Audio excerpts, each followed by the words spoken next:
different. So in community mental health, I am usually in an office and usually working with very high-risk families on a regular basis. So it would not be uncommon to make a call from the office and have support from other colleagues or whoever the supervisor is, or also in that environment.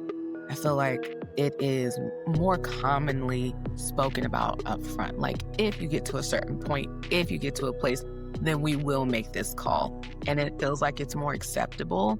That's what I find. And then I think that in private practice, it's not something that I've noticed as much. Hello, everyone, and welcome to the Systemic Lounge, where systemic therapists talk about things that are systemic and things that matter to us. So today, the topic that I wanted to bring up with everyone is the ethical use of emergency services, especially calling 911. I've been having a lot of conversations with colleagues and clients about what this looks like and what this means. So the three of the questions I wanted to ask is, what is the ethical responsibility to warn when a client is experiencing a clinical crisis? What effective forms of safety planning have worked and should be our standard? And how does this differ between being virtual and in person? I feel like there is a historical standard of what we should do. And also, as we become more aware of ethical, cultural, sensitive boundaries, how do we shift the culture in the work we do? Yeah. I'm wondering if we can start first real quick by naming what we're referring to when we're talking about emergency services. So emergency services, especially with calling 911, if a client is in crisis, we think of that, yes, when there's a medical crisis, but when there's a mental health crisis, although it is adjacent to medical, it often is handled very differently. And so the idea of our duty to warn, where does that boundary and that ebb and flow stop and recede? Has anyone been in a situation where they have to call within a session, like 911? Yeah. So it's like gut-wrenching when you heading in that direction. Yeah. And not just public sector. I was going to say, and not just 911, but also other forms of emergency services. DCF, I would actually consider DCF to be the Department of Children and Families to be a part of this. It's a little bit different, but they play similar roles in terms of their response team. Sorry, go for it. Well, I think the point that I think I was going to go back to was that the whole idea of kind of policing as systemic therapists, we understand the context is really important. And to your point, Portia, about kind of racial divides, the history of policing, kind of, if we go back to those days, we see that police were often used to hunt down runaway slaves or hunt down free slaves. And so the policing kind of emerged from that context. And so the idea that we would challenge some of those ideas, or at least consider the impact of those ideas, makes perfect sense as systemic therapists. We're always invited to consider the context and what the meaning of that is. Yeah. In the trauma that it can cause someone that has to go through a hospitalization, if that's the goal of that call. That's right. So one of our responsibilities then as therapists, Frank, building on that, is processing in some capacity with a client and to the best of our ability, seeing if we can do it ahead of time. So like in a best case scenario, we can kind of see some sort of emergency hospitalization on the horizon, and we can talk about the implication of engaging other systems, be they legal systems, hospital systems, emergency systems, and both the short-term and long-term implications of that. I think we have an obligation to do that with our clients. Yeah. I find that it's also been different in the different places in my career. So in community mental health, I am usually in an office and usually working with very high-risk families on a regular basis. So it would not be uncommon to make a call from the office and have support from other colleagues or whoever the supervisor is, or also in that environment.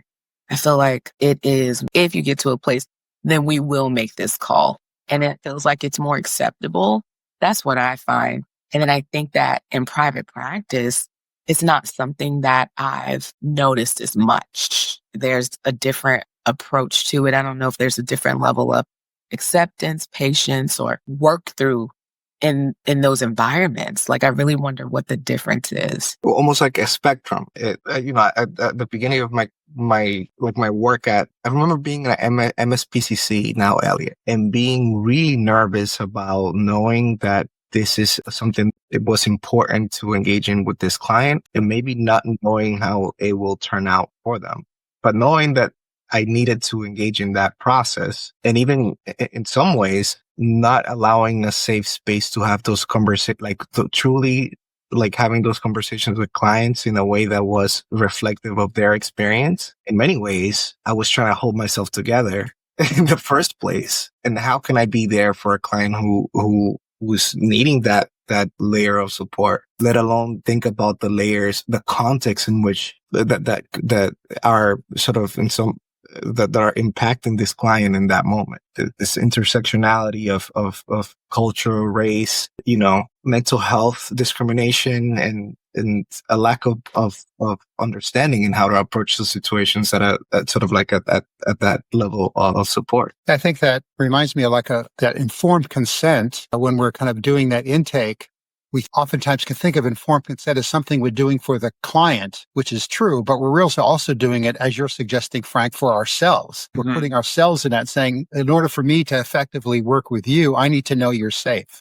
And so these are difficult conversations and maybe not relevant, but I need to bring them up. We can consider what we do if we have to if I'm concerned for your safety, who do I talk to, that kind of thing. Heather, what's coming up for you in this? Well, I'm considering all that goes into having these kinds of conversations with a client, depending on their level of risk, because as we all probably have in our paperwork, this process is brought up in terms of the limits to confidentiality and what might happen. But I'm thinking more critically about, how do I have a conversation with a client that is ongoing about this, and thinking about the ages of my clients too. How do you involve parents in a conversation like this in a way that's going to preserve the rapport of the person that you're working with as well? So yeah, I haven't had to call 911 in a session before, but there have been many times where I've had to call parents to discuss the possibility of a hospitalization, bring parents in, or a few times I've had to call for a wellness check with clients that have been unresponsive who I know are suicidal.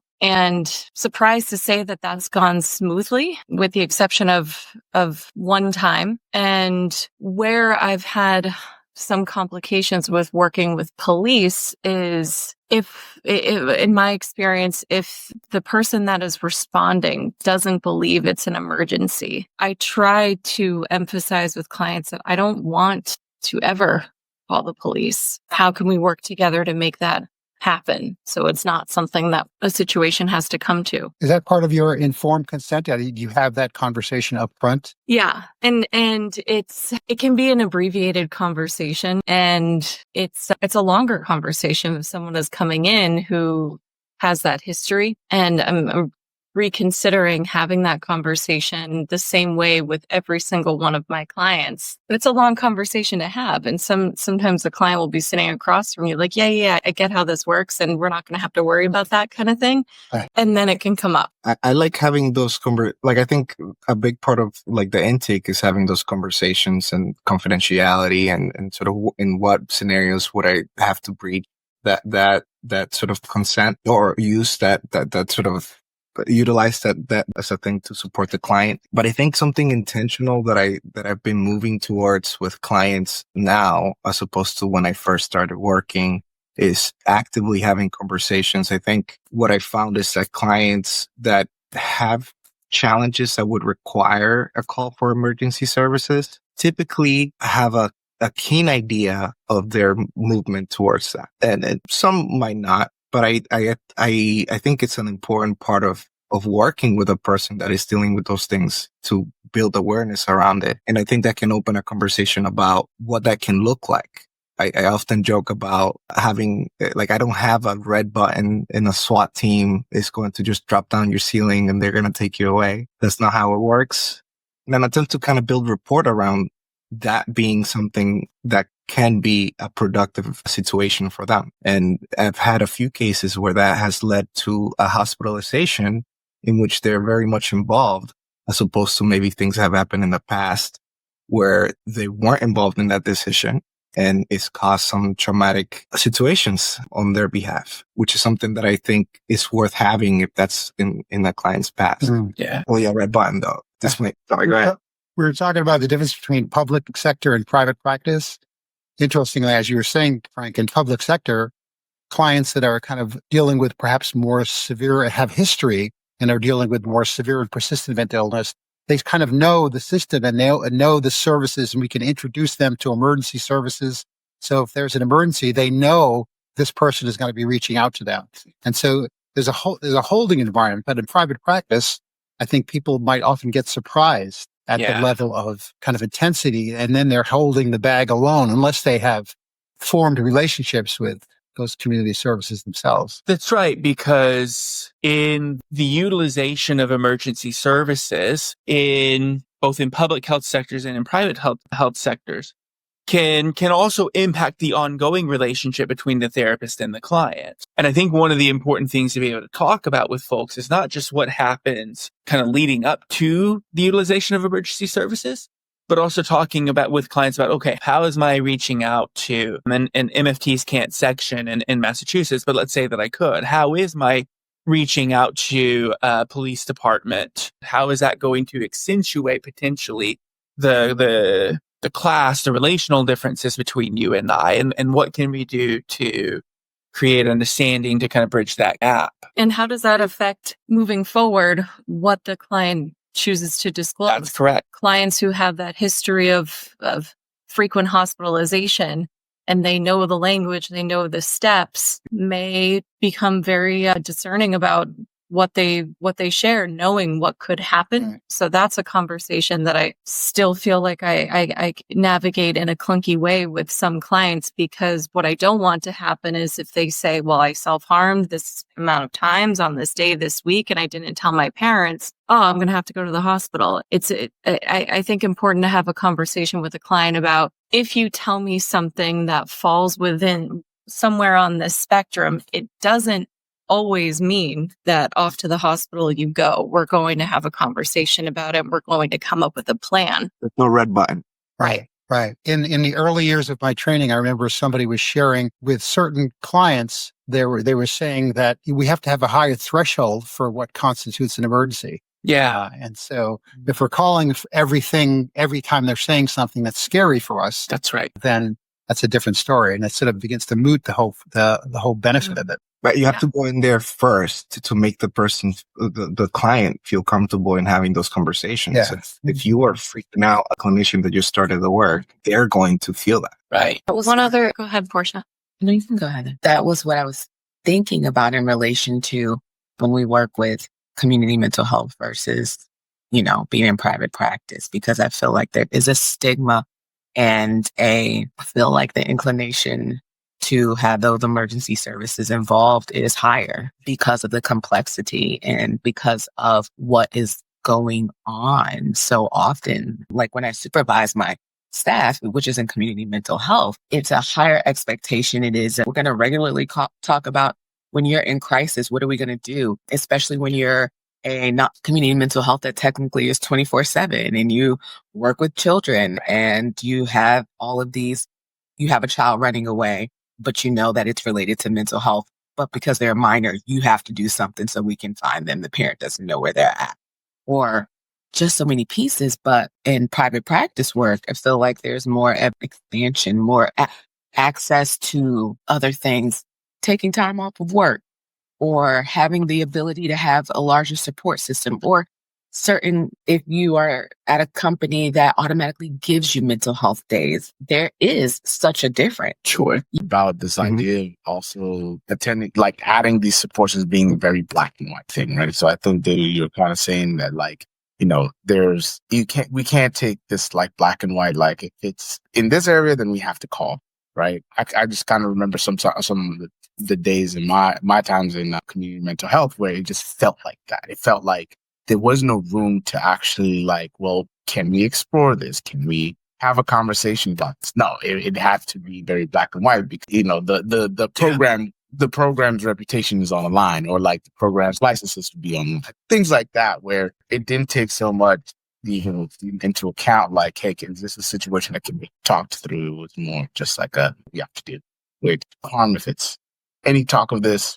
Well, there's also legal ramifications too. If I don't call emergency services, there's a potential that either myself, the larger system that I am involved with, gets a legal suit pressed against it as well. In Massachusetts, this is actually what happened. This is actually how CBHI got started, was through a lawsuit, through the Rosie D case back in the 2000s. So yeah, Phil, you're absolutely right that we have to be aware of the dynamics that can make choosing emergency services through police services, hospitalization, DCF, a black or white kind of thing. Right. I think it could be collaborative and still adhere to some of these regulations. I guess I am thinking more about my work in private practice. I remember having that pressure in community-based services, but even I have a struggle with the word empowering clients, because it sort of highlights the sort of power dynamic between you and the clients. But this process in which the person is in some ways responsible for understanding what the process is like and what makes them feel more comfortable in case of an emergency. One of the questions that you asked, Portia, was around safety planning and how important it is. And I think that's an essential piece of cultivating that relationship with the client, where you're having conversations like this and really adhering to what it can look like for them to feel safe in a moment of an emergency. And I think having that as part of that conversation, I think something very important is having or developing a connection with these triage people at the crisis centers or the hospital. Often they have a triage person that is in charge of the sort of mental health referrals that come in. And I found that to be regulating for those conversations, as well as effective in having that process feel a bit more collaborative in all the aspects of what that can look like for a client. I don't know about 911. Yeah. In just the history of systems therapy, when they first began to kind of consider this, they would talk about a client, kind of bring in everybody that you think is important to you at this next meeting. And they would bring in the janitor, right? And they would, people we would not otherwise consider, and that would be thought of as now as part of the team. So in the same way, I think we're describing who is it that becomes part of the team, maybe people that are outside of what we might think about as kind of those professional sort of spaces. And to the best of our ability, making the safety planning process a relational process rather than an individual, that the dictates of individual therapy, and especially in Massachusetts, which is so psychoanalytically driven. I think that can get in the way and kind of reinforce the power gaps that can be bypassed, David, if we do kind of what you had suggested. So it makes me think about, you were going back to just maybe this is on the risk management side, is that how do we document all of these? Because if something goes sideways, it's going to be what we wrote, our treatment notes, that are going to be kind of used as a way of determining, did we take the right steps? So being clear about what we're documenting and how our clients are involved in what do they talk about? Where the clients are kind of co-writing the progress notes with us. Right. Very important. Yeah. Something that the Board of Allied Mental Health of Massachusetts is actively looking at in moments like that. Can you say more? Just more, yeah. I think that if a clinician is able to produce documentation of steps that they took to support the client in a transition like this, if something were to come up around a complaint and they are able to produce this sort of line of thinking through their documentation, I think it reflects on their not just their ethical practice, but their ability to care for clients. How else would regulators know? Right. And it happens all the time. What have been the recommendations or some of the outcomes of these cases you've seen, Frank? Sorry, repeat the question again? What have been some of the outcomes or recommendations of how things should have been handled based off of what you have seen? I could tell you that there are documentations that are almost not considered as important as others. Like, for example, if you're like, a safety plan is not something that every clinician has in their documentation. But if you can produce a safety plan in a moment like this, where something goes wrong, then it shows a line of thinking that it's important in consolidating your ability to care for a client who maybe has filed a complaint. Violation around boundaries is one of the highest ones on there. And without proper documentation of that discharge, you can see how that can land someone in a position where they have to justify something that has happened afterward.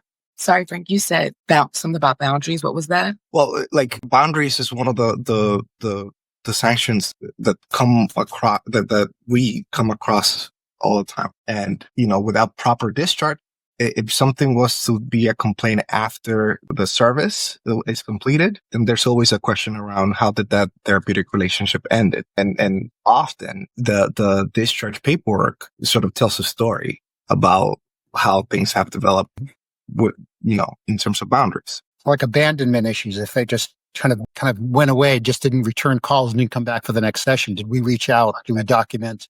Or reaching out to contact if it's child, contact the parents, all those kind of things. Or was there like a dual relationship?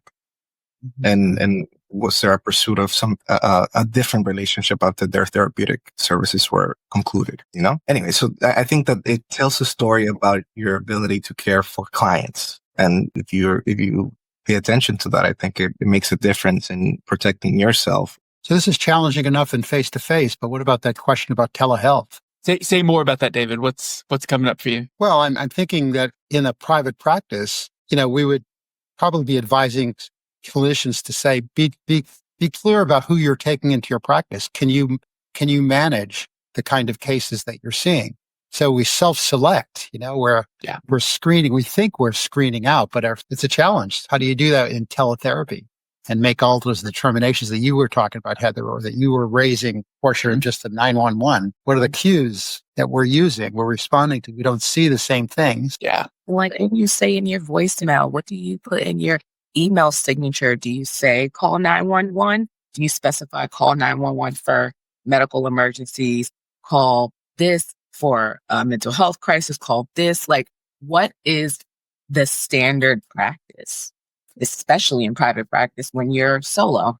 Yeah. Thinking about the practice of therapy and the development of the therapeutic relationship. And one of the things that we talk about, what are the taboo topics and how can we address those first session? So in relationship therapy, which is most of what I do, the three taboo topics that I address first session are sexuality, substance use, violence, histories of abuse. In individual therapy, I would also include suicidality and self-harm to that. I think that we have a responsibility as therapists, first session, second session, to talk about these really taboo existential things like death, violence, client's history, with those types of things. And I'm wondering, and I don't do as much individual therapy anymore, but I'm wondering for those of us who do individual therapy, what it would be like to have kind of a common practice of, bringing those topics up. And first 4 or 5 sessions, even before we get to goal setting, to develop, essentially a makeshift safety plan for everybody. What are the activities that are meaningful to you when you get really overwhelmed? Who are the relationships that are within your circle? What is your capacity to access outside types of relationships?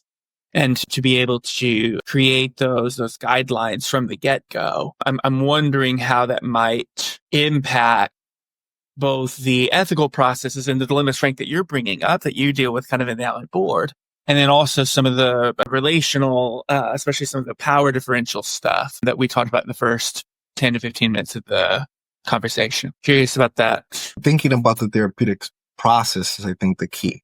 I think that in some ways, sometimes we don't think about how services are, like what the process of services can look like. At the beginning of my career, I was sort of developing that understanding in some ways, which is why I felt really nervous when I first got into a session and I kind of can feel that this is going to turn out in a situation where this person is going to need more support than what I can provide for them. But understanding what the process of your therapeutic relationship can look like and how the end of that can look like for the client, and creating a system where your understanding of that and communicating about it at the beginning of services can support a client in feeling confident in moments where you might need to move in those directions, even if it's online. Are you sort of taking into account these moments where you have to talk about suicidality in when it might come up with for someone that comes in with depression? Those are conversations that are important to have at the beginning, so that it's not feeling like you're doing something different. Yeah. You're not putting on. Some of my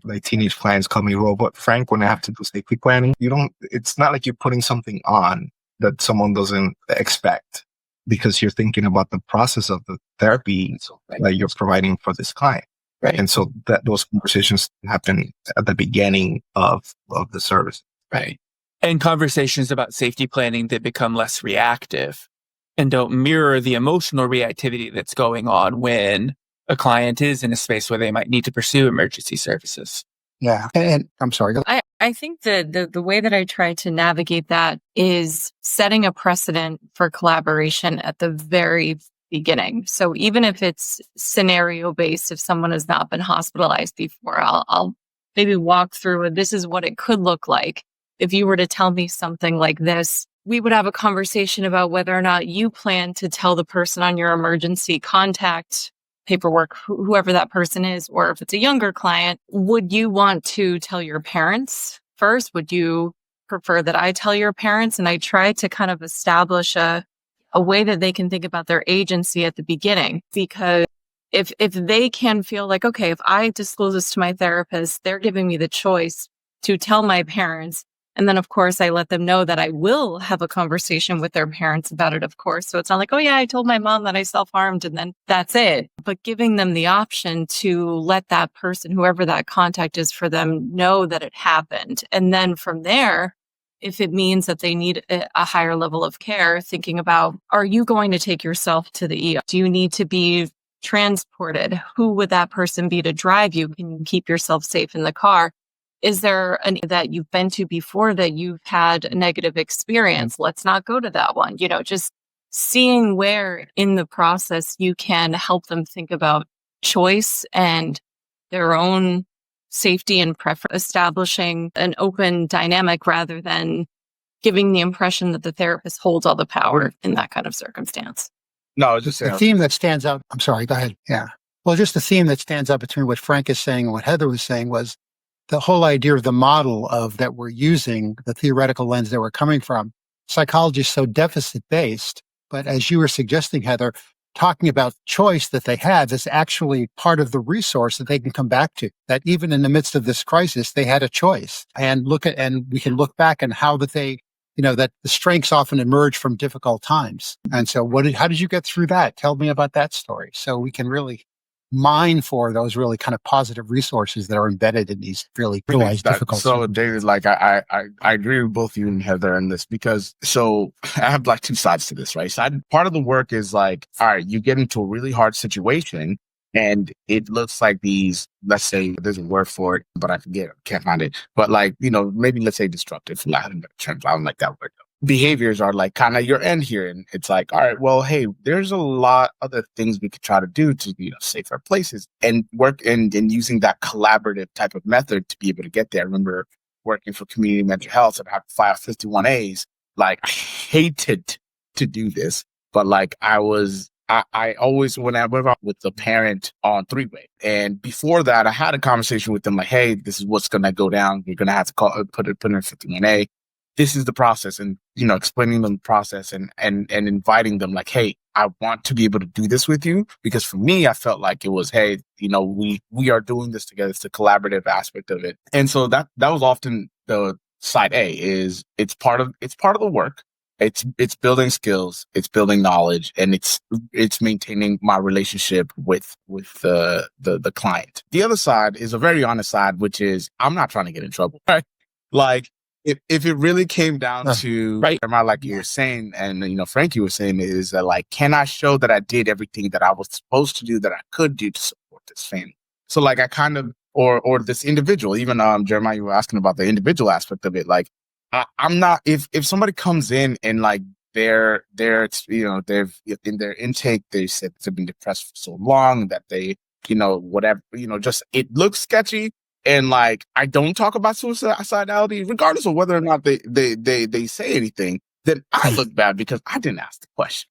right? Because I can't go back to say like, oh, well, Right. they didn't tell me. Well, did you ask? No, right? So that's I think those are two sides of it. It's like, well, side A for me looks like, well, how much of this is part of their work? How can they grow in skills? And the other side is like, am I doing everything that I can do to also preserve the integrity of my craft? So authenticity seems key in every way. Yeah. Oh, you have to hold on to that with dear life, especially when you're in these situations. That's the way to maintain a therapeutic relationship is by offering up a bit of what's coming up for you. And it diffuses that projection that can come from you in those moments. So it's a bit of a qualifier. Yeah. So as we wind down this conversation, what do we want people to hold on to? Because this is a very loaded and complex topic, obviously. What is the takeaway? What's the standard? Relational, have the conversation up front, be authentic, document. And you know what? As I'm reflecting on what everybody's saying, I think having a sense of what your practice around this is and have that not just have your paperwork be legally sound, but be reflective of how you practice around this particular topic, which is how do you collaborate with emergency services in a way that sustains your legal responsibilities as a therapist, but also is sound in your own therapeutic practice. Yeah. I haven't thought about it like that until now. I don't know if y'all talked about this earlier, but like, I think, kind of like what we're saying is being very upfront, very, very clear about like, okay, if we're going to call 911, if we're going to, call emergency service, like, what is it that you expect and how can I be there for you? It's always good to be upfront and be clear. I think there's another angle to this, which maybe is another topic altogether, which is like, well, what responsibility do we have as mental health providers to support, and specifically maybe I'd say police officers around how to manage mental health crises and issues, as much as like we can hear the feedback of that's not my job, or maybe, and we could probably understand that like it's a lot more.